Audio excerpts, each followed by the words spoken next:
Indiana, New York, San Francisco, the Philippines, New York, Argentina, Tampa, Florida, and North Carolina. Great. South San Francisco. India, Nigeria, all over the U.S. and a smattering of people from around the world. Welcome.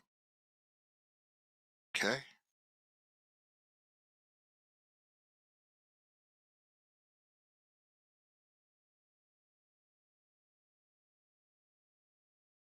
Great.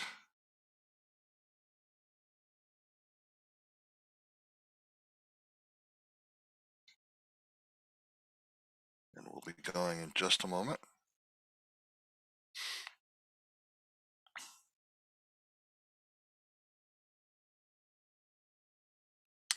Baston.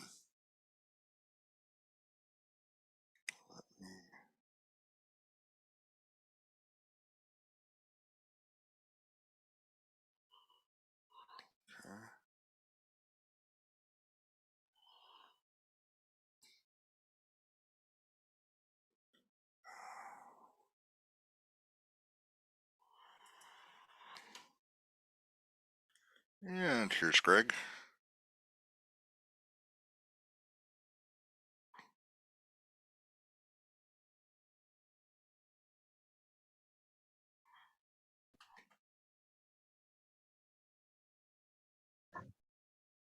Hi, Greg. Hello. Like video. Got you.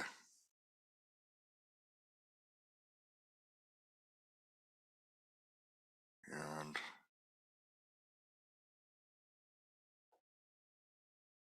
get going.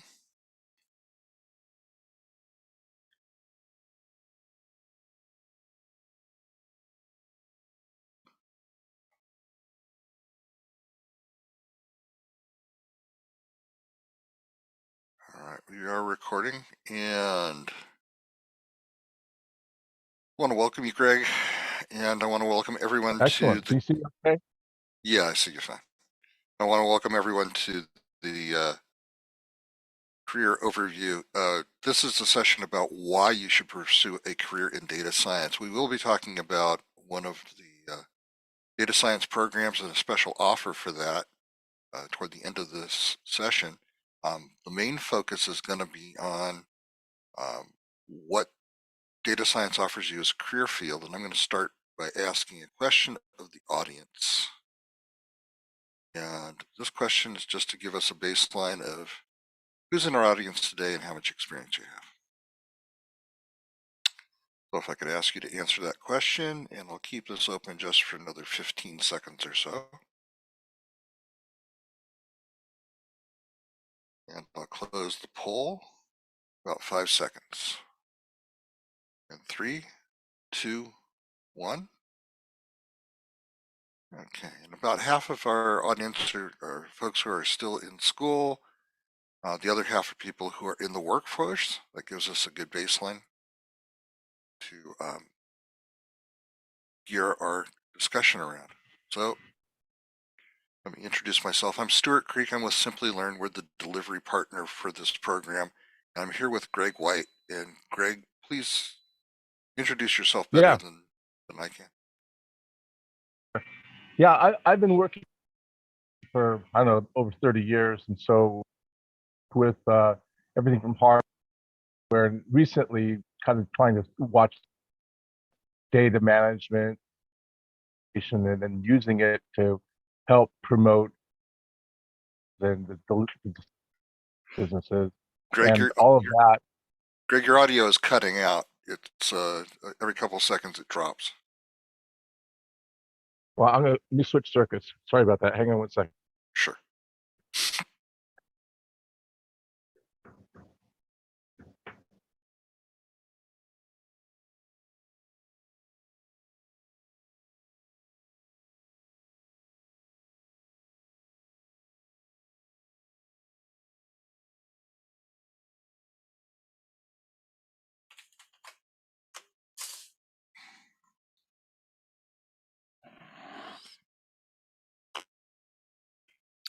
Pardon me. Yeah, is that better? Yeah, it seems to be better. Okay. The All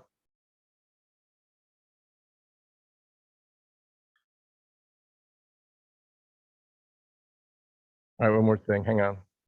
Sure.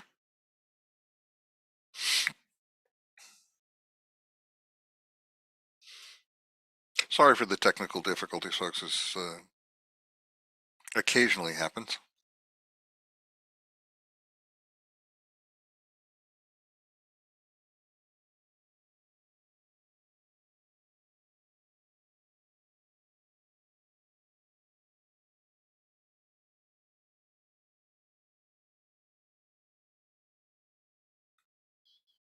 Okay.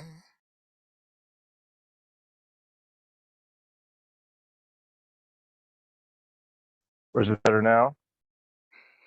I think so. Uh, just go ahead with your introduction. We'll see. Um, the the uh, the the dramatically and keeping up with it is a time job these days. Areas that I've worked was the kind of the collecting, organization, and of data in its forms to help the business to make better decisions, operations more efficiently, and so on. Lastly, with Simplilearn, I did cloud courses like Azure and data aggregation, and some of the basics for data, like the intros to machine that. So I've got quite a few different companies, and so some questions about hiring practices, what I know about job opportunities, kind of paths are good to pursue, especially in of fledgling AI related, and that should be good. Okay. Back to I'm going you. to ask you to turn off your video because it may be interfering with your audio. So Okay. maybe having a bandwidth issue. Okay, I got my video off. It's beginning to sound better. Let me see. Okay. Um, so yeah, so you were saying that the field of data science has changed a great deal, and we're entering kind of new frontiers, right? The whole area of data science, um, palatable decision makers, where they weren't always focused on that aspect because they that that's a lot of businesses do. They still tend to be in terms of what the latest. The example I'll give you guys is chat taking over things. That's a direct relationship to big data processing and so on, and it's a lot of companies very in the whole topic. Okay.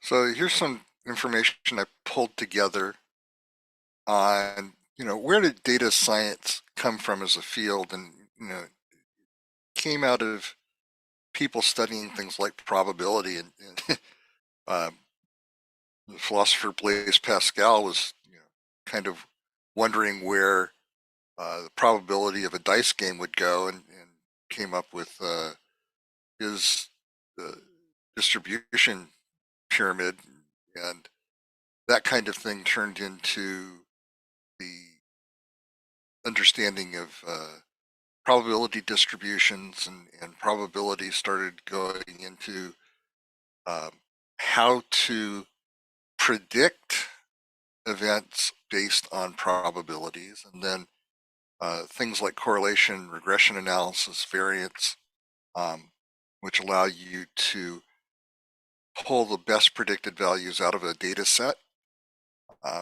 Evolved in the 1800s, the 1900s, of course, rapid development of statistical methods and other tools. So now we're here in the 20th century, and we now understand, where what data can tell us. But from that, we've moved on into some more advanced issues about machine learning and machine intelligence. And part of the job of data science is to be able to turn statistics into presentations, into information that's accessible to people. That has an interesting history, doesn't it, Greg? Oh,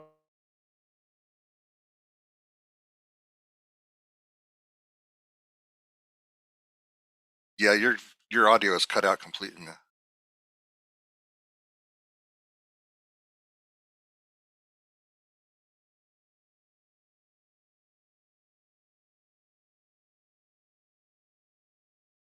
While you're working on that, I'm gonna to go through, this kind of oh, history. did you not hear me? No, did not hear you. You can hear you now, though. Oh, okay. Yeah, I was just agreeing with you. That's a big area of focus these days with a lot of the verticals within the business that are separately trying to determine what's the best way to statistically analyze all the past behaviors so they can plan and predict future behavior. So I was just agreeing with you on that. Yeah, yeah. And the history of then taking the information, presenting it is also really important. And this example at the top right is one of the most famous examples, probably the first real infographic that shows data in a visual form. What it plots out is the size of Napoleon's army as it goes into Russia, and from left to right is the geography of Russia, with the rightmost point being Moscow, and the width of the colored stripes on the graph are size of the army, and you can see as it goes from left to right on its march into Russia, it gets much smaller, and then from its march from right to left in the black bar, it continues to get smaller and smaller and smaller. And the notations on the bars indicate, the dates at which these places and sizes occurred. So this was one of probably the best examples of how to show relationship between uh, data and information. It's one thing to say, here are the numbers, and it's another thing to see it visually and see how this grand army just got absolutely wiped out from this campaign. So it's it inspired generations of people to come up with ways to visualize data, and the rest of this history talks about um, the actual processing of data and using data for things like uh, economic modeling and that type of thing. So now we're in a position where um, we've moved beyond the use of data for statistical analysis, for predictive and prescriptive statistics, which is still, as Greg pointed out, a really important field. And we're getting into things like machine learning and AI. So we're in a fantastic time. Uh, Yeah. I'll add to that by saying that, yeah, this is an area that a lot of people have been very interested in learning what the new tools are, experimenting with different ways of presenting the information in a very visual and absorbable way. Another thing I'll add real quickly is that a goal and a target for a lot of businesses is to get a snapshot of what's going on in the very visual mode to the executives so they can absorb it in less than 30 seconds. yep, That'd be something else I'll add. It's not like you just whack it into a graph. You want to take some time, get the colors right, get the components on the graph right, so that the executives can very quickly make decisions with it. That's one of the big goals of this whole field. yep. And looking at real-time dashboards for executives is a subset of that that's so important. Um, so we're at a point now where more than ever in history, data drives our economy. Our economy is almost fundamentally digital today. And it, the volume of data that's being produced is stunning. It's coming not only from our activities, our transactions, our business operations, coming from the Internet of Things, right? Yeah, that's another area that I can add in. The IoT, Internet of Things, or IoT, is something that's relatively easy to get involved with. There's devices that you can acquire for very low sums of money, $10 to $15, Pi devices, things like that, that will let you experiment with these little small devices that are just accumulating data at a ridiculously rapid rate. And now the challenge is to process all that data, visualize it, and make it useful. Yeah. And, if you think about one example of the Internet of Things and the data science relating to it, you think about a car with a wide array of different sensors that talk about its operation, that look outward at the environment that it operates in. The ability for the car to sense, for example, lane drift and take you back into your lane is based on the data science behind the pattern recognition from the set of sensors that looks at the lane markers. Self-driving cars, of course, are the culmination of that, where the data from the sensors turns into intelligently directed decisions about driving the car, turning the car, accelerating, decelerating. So that's one aspect. And then the other aspect is all of that data can be made available by uplink to aggregators that are going to look at the aggregate behavior of cars on the road, or the individual behavior of your car, and monitoring it for anomalies from the engine sensors, that type of thing, being able to send you messages about when it's time to get some part of your car serviced or looked at, not just based on the calendar, but based on what the actual sensors are telling us. Our dashboard lights can be, simple electronic circuits, but they can also be based on sophisticated data analysis and data science behind that. So we look at business analytics, dashboards for executives. We look at data science for industrial applications, for Internet of Things type of real world applications, for artificial intelligence, machine learning. So we're looking across a whole spectrum of data science applications. What kinds of things have you encountered in your career, Greg? Well, the whole data acquisition from kind of A to Z, some of the first things I encountered were companies that were accumulating so much data they didn't know what to do with it, they didn't have a place to put it. So part of the whole data science piece is, where are you going to put all this information, all this data? So solving that challenge is usually a first step. Then trying to manage what's called the life cycle of data is another piece of that, because even for a data scientist, you need to know, how fresh is your data? How are you making sure your data is current? You're not skewing your results by looking at outdated information. You're looking at data that's specific to today. And then what kind of algorithms would you use to try to pull the most meaningful results out of that information? And businesses will spend quite a lot of money and build teams of people that would be focused on solving these problems. But it's definitely not an overnight thing. The exciting part is there's a lot of entry level jobs in that space, because it's Yeah, a relatively new area of technology, and not a lot of people are good at it yet.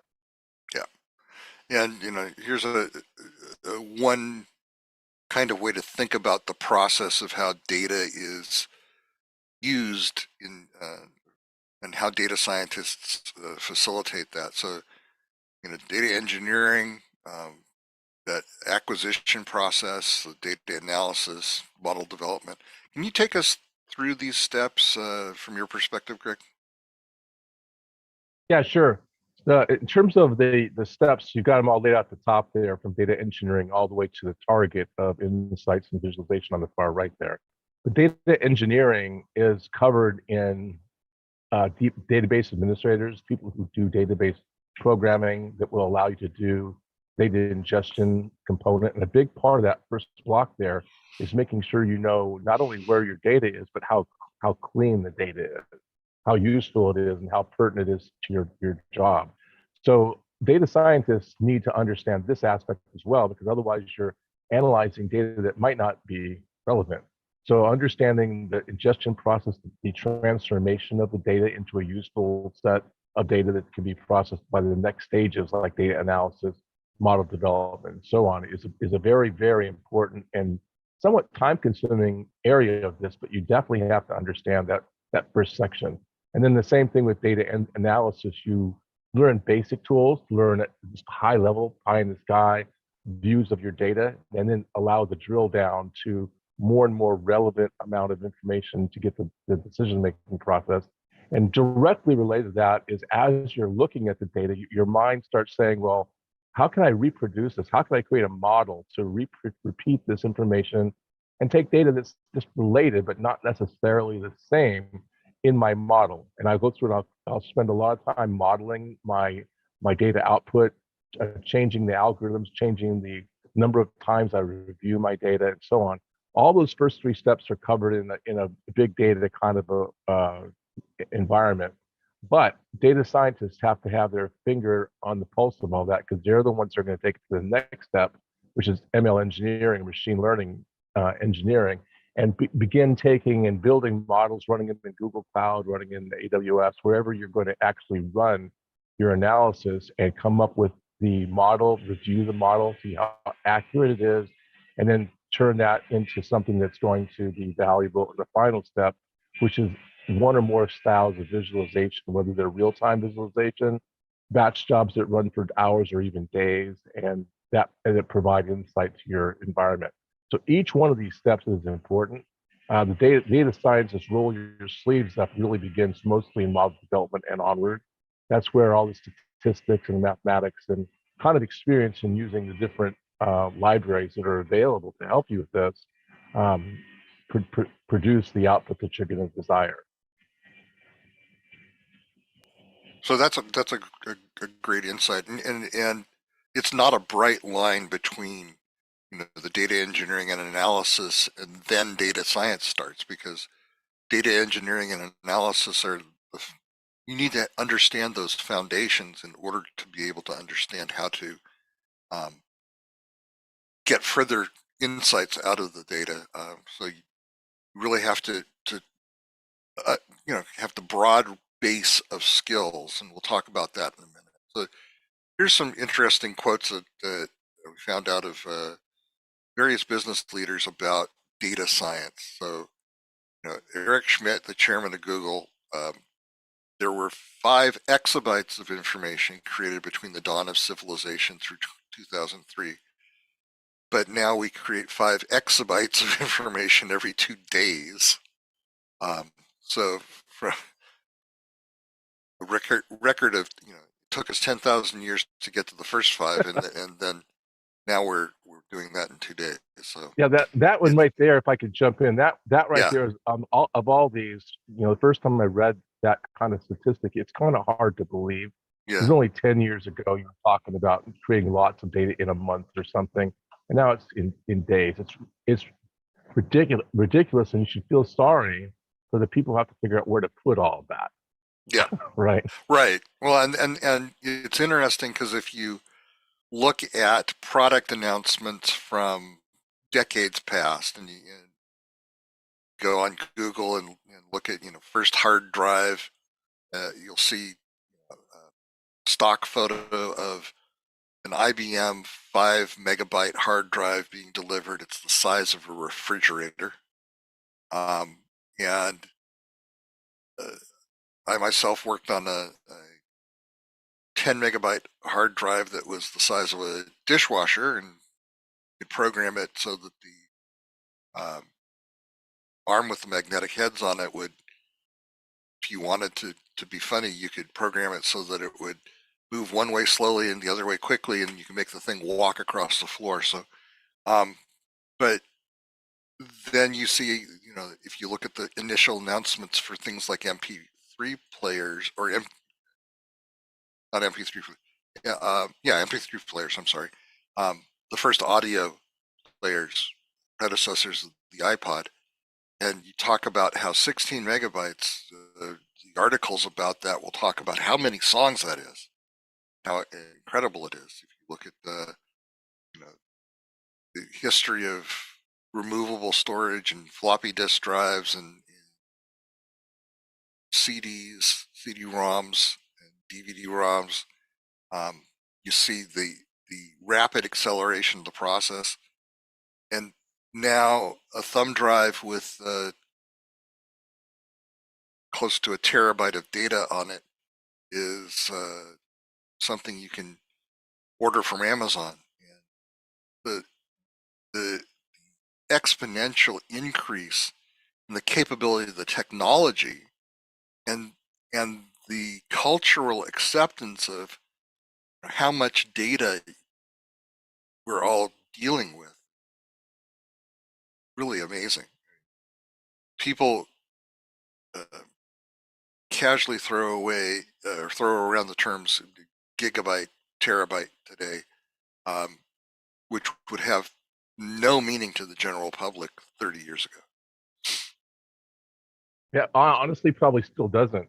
A point about that first quote I should make is that one of the challenges that the Google chairman was referring to there, the information being created doesn't mean that all that information is necessarily being stored.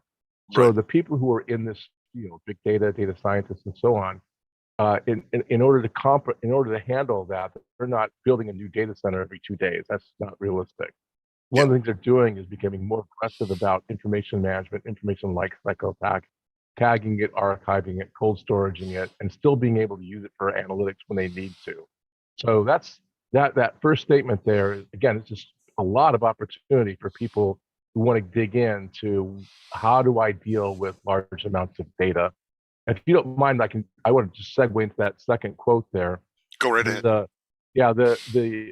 The information has always been the big main driver of a lot of businesses. That's it.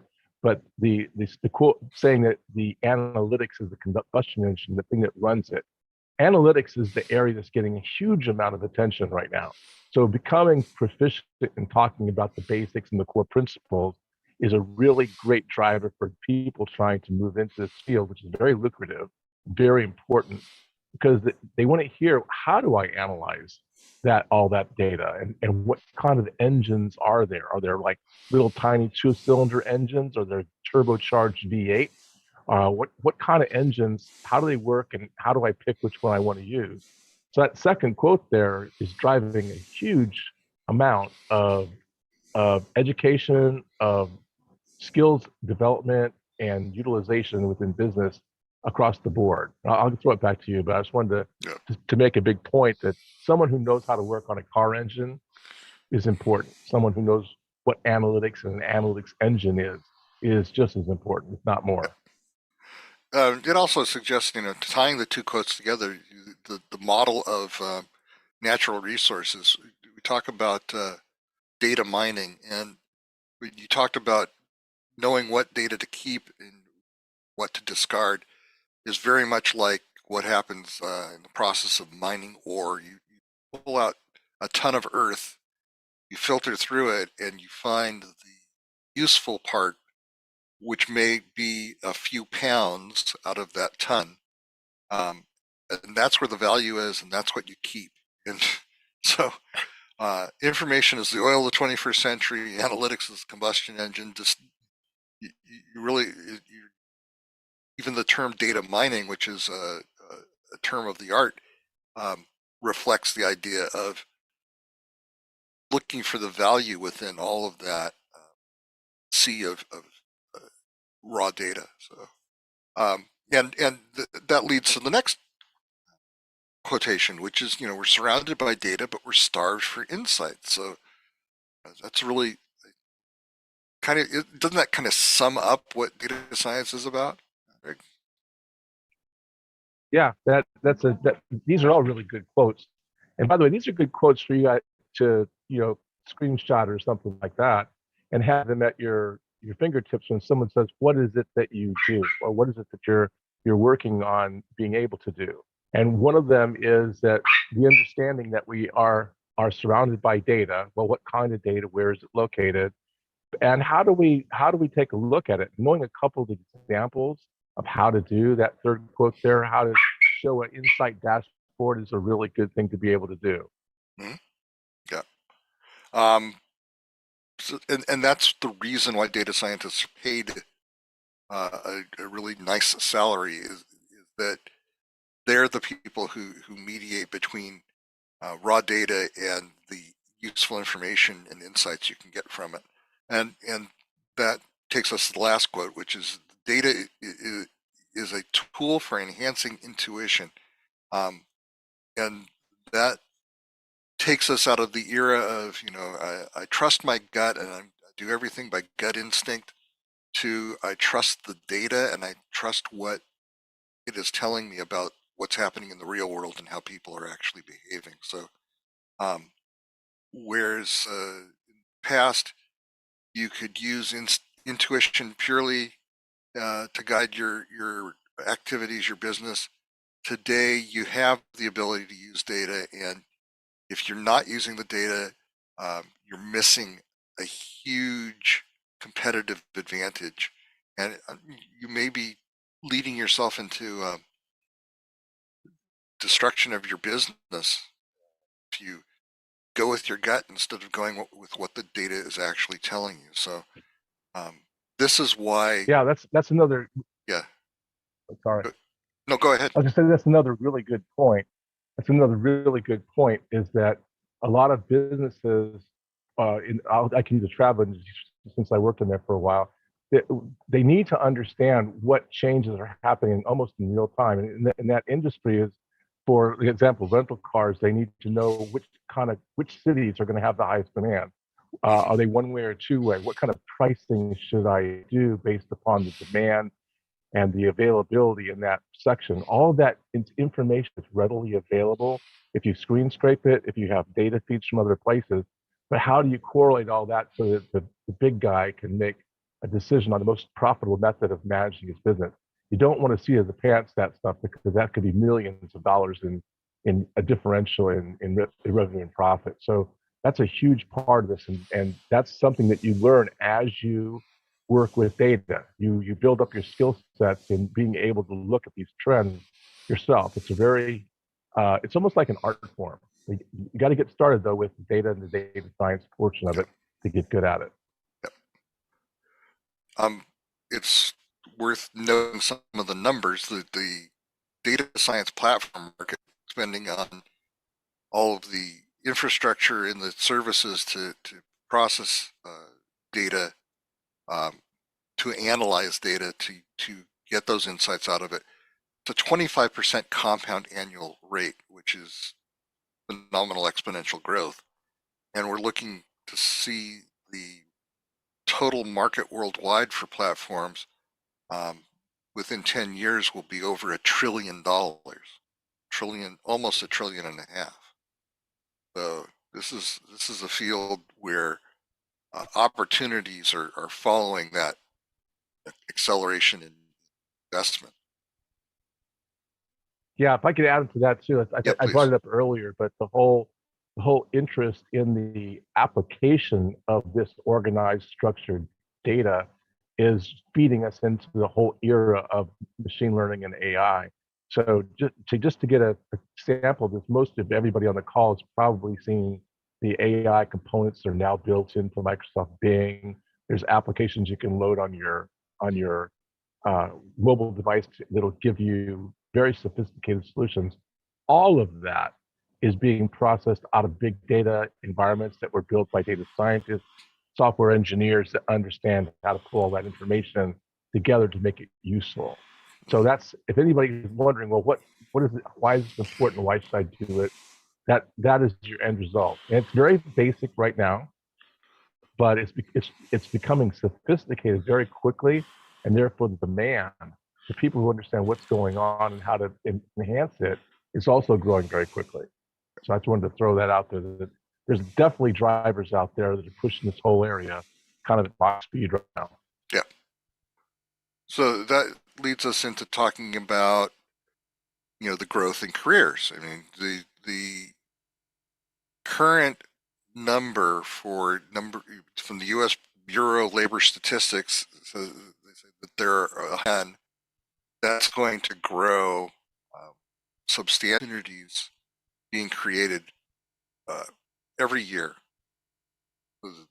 It's a growing field, and these jobs correspond to a bunch of openings that don't get filled right away, right?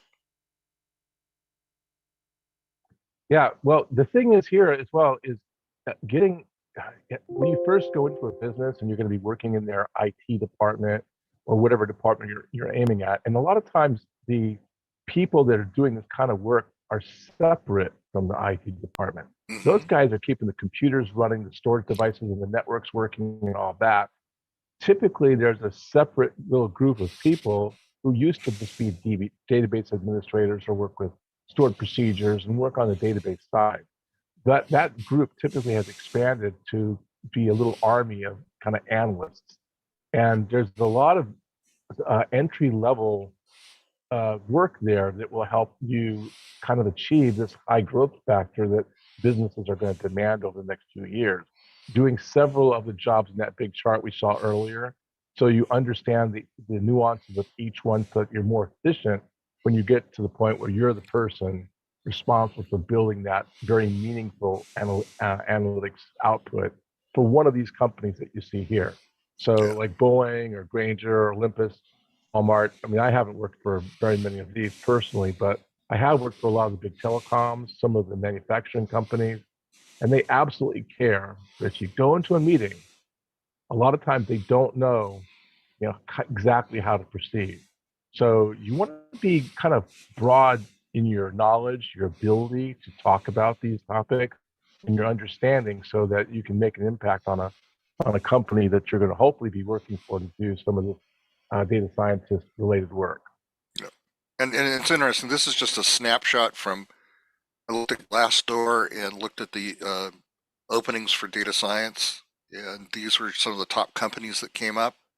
But you can see it cuts across all different industries. From Novo Nordisk is a pharmaceutical company. Granger is a supply chain for maintenance supplies. Um, Olympus, of course, is the camera and optics and sensor company. USAA Insurance, Walmart retailing, Apple high-tech devices for consumers, Boeing Aerospace, ADP services to business. All of these companies in all of these disparate areas have needs for data scientists to be able to help them understand their supply chain, to understand the behavior of their products, the behavior of their consumers, um, to look for uh, new products based on the data they have about existing products. Um, all of this is a fascinating area. You can pick and choose to a certain extent what sector you want to go into and what kinds of applications you want to work on. And we talk about the fact that it's a lucrative field. These are average USA salaries for different um, job classifications. So you can see at the entry level, if you're a senior data analyst and you're being asked to use your data science skills to look at, what is happening in your company or market today, what will happen in the future. You can follow that track from 84K toward the entry level to top salary of 156 according to Glassdoor. Um, if you move up your skill set to data scientist, to look at more of the meta questions around that, now you're on a track that's at a higher trajectory. And if you move farther beyond that, if you want to pursue gaining more skills over time and moving into machine learning, artificial intelligence, and the higher levels of work in that area, you can look at a much higher trajectory as well. So how do people move, down the column in a single area or across diagonally to different areas, Greg? Yeah, well, the entry level for probably most people on this call is the main thing. For almost all of those jobs, the entry level is the senior data analyst or something at the lower level to get your feet wet. And so if your goal is to get up to the highest levels of this chart, then you want to get into a position where you, like I said, you're able to talk about it, speak about it, write about the technology so that you can communicate with your peers, with your management, with your customers, if you're in that kind of a business. And the better you are at communicating and thinking through problems, being completely comprehensive, making PowerPoint displays about how to go about doing something, the more rapidly you will typically move up through these levels. Because one of the big problems of this whole area is communication, because there's a lot of unknowns and people will look at you glazed over going, what are you even talking about? So one of the other skills is, as you're going through your training and you're learning, is to make sure that you can take what you're learning and get rid of all the buzzwords a lot of times and put it into English. So even though that might be a little bit more work for you, it's very good for your career. All those top salary ranges, if you can't communicate, you probably won't get there. Yeah. You've got to be able to communicate what you're doing, why you're going to do it, why you need this big budget, why you need all these different tools in order to progress. And it's relatively easy to do starting in the entry level if that's your goal. So my recommendation is, as you're going through training, to make notes of whatever's going on in a notebook somewhere in English so that you can then explain to somebody else what it is that you're doing. Yeah. That's probably my biggest piece of advice I give to even all the people that ever worked for me, is go practice that. Practice on each other, practice on your peers, et cetera, et cetera. Yeah. There's a bunch of different tools that data scientists use, and they're depending on what specialization you're going to go into, what particular area you're going to, you may use some of these more than others. But the thing that we want to emphasize here is that it's important to have a broad background that allows you to understand what these tools are for, how to use them, and where to apply them. Because knowing this will give you the ability then to move through that salary table that we just showed you. Python scripting language and the various libraries that do the analytics in Python and the visualization. So NumPy, SciPy, Matplotlib, and Pandas are all basic tools that you use for manipulating data through Python. And so that's one aspect of it. And then you have these other tools that get you into other aspects. So SQL for understanding data management, eLearn for machine learning, R for sophisticated data analysis. It's a very powerful tool for data science. Tableau for visualization, TensorFlow for deep learning, and mind mapping. That's relates directly to what you were saying, Greg, about communication and being able to take what it is a business or a customer wants and turning it into something that everyone can understand, right? Yeah, exactly. I will all those tools that are on there, I've probably touched almost all of them. But the one I started with years ago that I used almost all the time was mind mapping. So mind mapping is a revelation to a lot of people when you show people a mind map, when you're running a meeting by using a mind map to capture all of the information to display it back. That whole communication thing I mentioned is extremely easy to demonstrate using a mind mapping tool at some level of skill. So my other strong suggestion is if when you take the course on the data science, have a mind mapper tool available to you so that you can mind map everything that you're learning, because 2 months, 3 months, a year from now, it'll make it all a lot more meaningful to you. It's a supercharged way of writing things down. But it's also a supercharged way of explaining and showing things to other people. And there's a lot of different tools that are free out there. There's some that are paid, but I would use that tool first of all the tools that are on there. And then I would probably make sure I knew how to use MySQL pretty well because it's very basic. And from a visualization perspective, it's easy to get started with Power BI. Probably start that, and then I'm going to do a demo of Tableau, which is super hot right now. So there's all these other tools are definitely have a niche, but being able to talk about the ones I just said, and Python for development, by the way, would be the place I would recommend focusing your time to get at least somewhat proficient at. Mhm.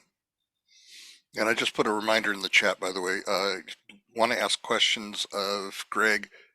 Put those in the Q&A, and we'll also be telling you about the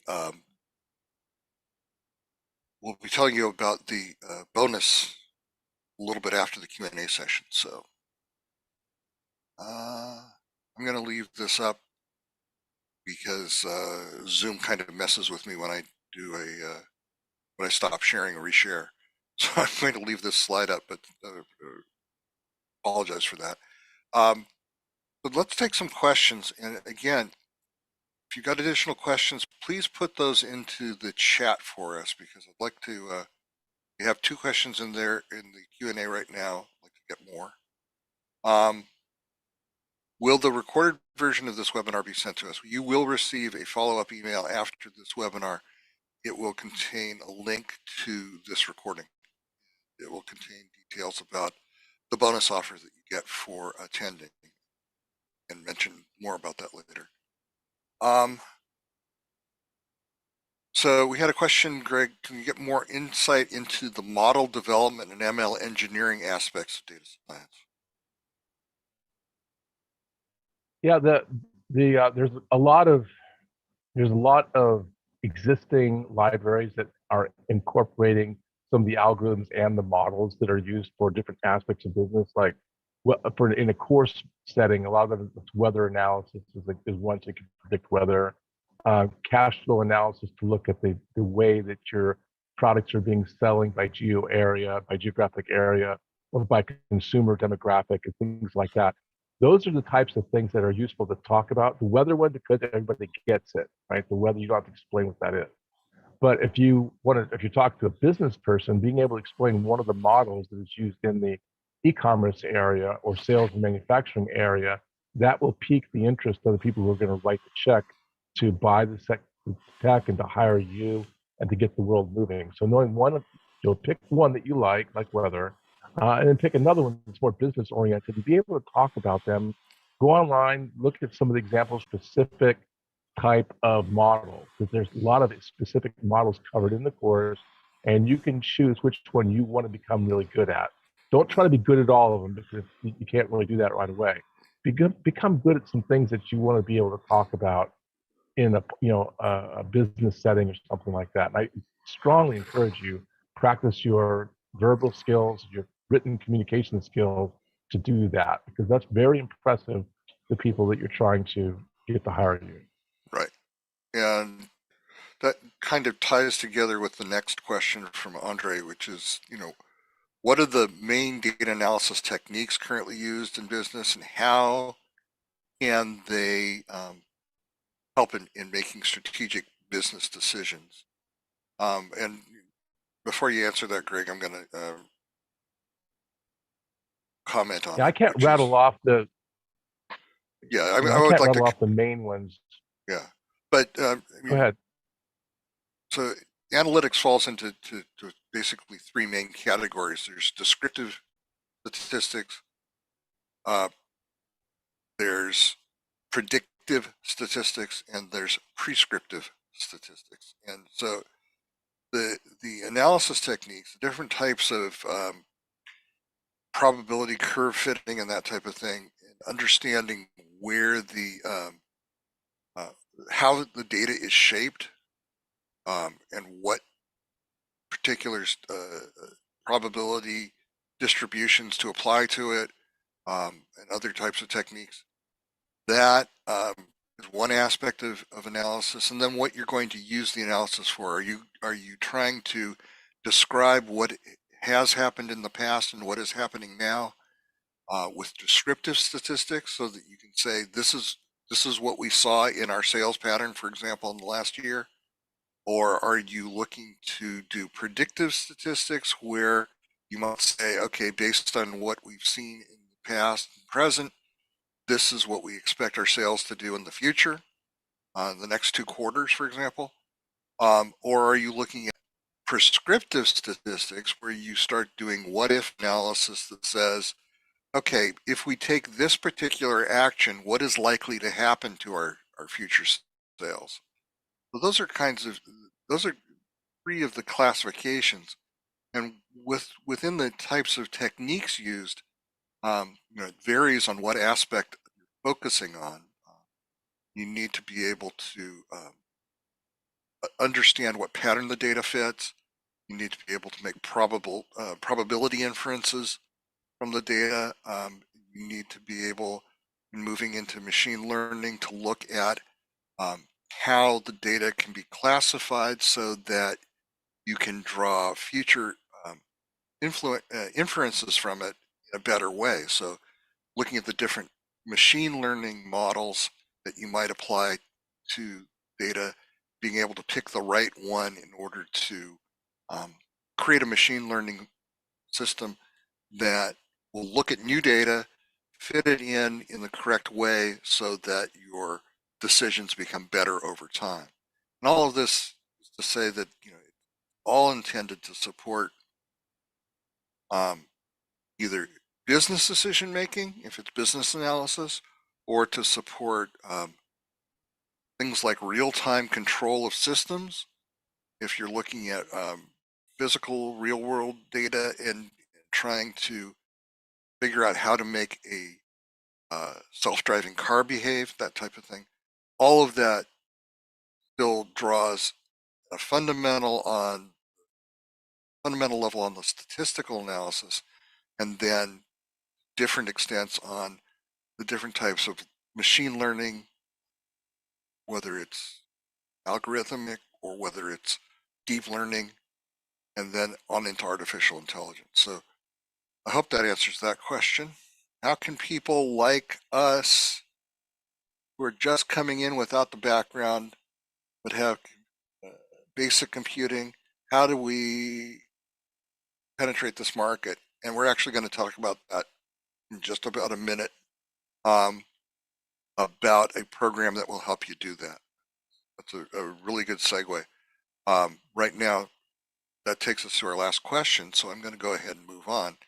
But feel free to email us if you have additional questions. I'm going to drop into the chat before I start this poll a email address.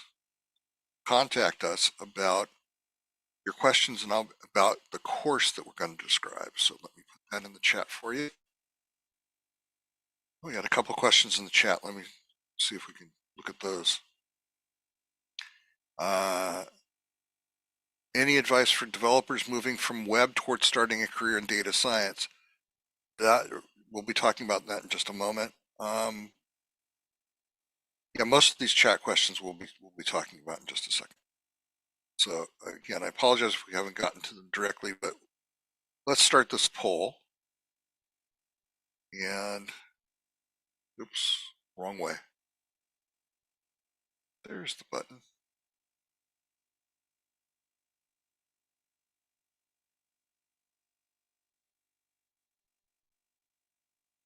So I'm going to ask, what has stopped you up until now from pursuing a data science certification, taking a course that would get you into this field? And I'll leave this open for just about another 10 seconds. You can pick 1, 2, 3, or all 4 of these. So get those answers in, hit the submit button in 3, 2, 1, and I'm going to end the poll now. Share with you the results. And the main concerns people in our audience have today is having practical experience coming out of a program to be able to demonstrate your new skills, and also finding the time to fit this into your work schedule.